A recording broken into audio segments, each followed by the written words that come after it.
Mercredi 23 avril, il est 6 heures du matin, on fait ça au sec. Ce matin, on a un sentiment d'apaisement global.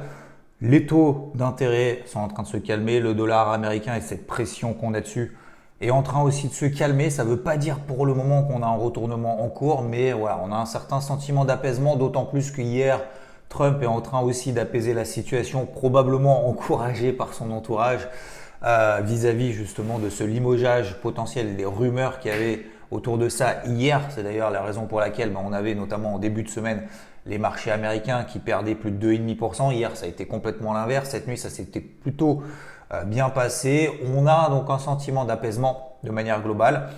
Il n'y a pas vraiment encore d'optimisme vraiment généralisé, mais voilà, on voit effectivement qu'on a des polarités qui redeviennent positives un petit peu partout. On a également le marché crypto, mimétisme avec les marchés traditionnels qui remonte un petit peu. Ça fait du bien parce qu'on sait qu'on est dans un sentiment vraiment de pression baissière depuis maintenant des mois et des mois. On a déjà parlé, on en reparlera d'ailleurs aujourd'hui dans le crypto hebdo sur la chaîne YouTube. Et aujourd'hui, on a les 800 milliards de dollars sur Total 3 qui sont en train d'être reconquis. Donc ça, c'est plutôt une bonne nouvelle. Une MM50 daily au-dessus de la tête.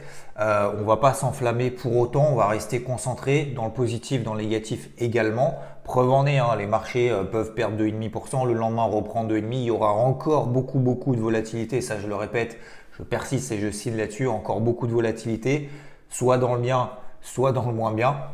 C'est comme ça et on est effectivement dans des marchés qui sont très erratiques, des réactions très épidermiques. Dès qu'il y a une news d'un point de vue politique, c'est bien ou c'est mal, bim, derrière il y a des surréactions. C'est tout à fait normal quand on a très peu de visibilité, du coup ça donne beaucoup de volatilité.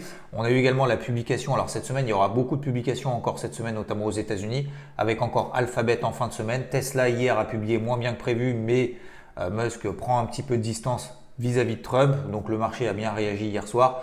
Bref, voilà, beaucoup encore d'animation. Il faut rester concentré. Pour autant, il faut continuer à agir et on se redit à très vite. Très bonne journée à tous.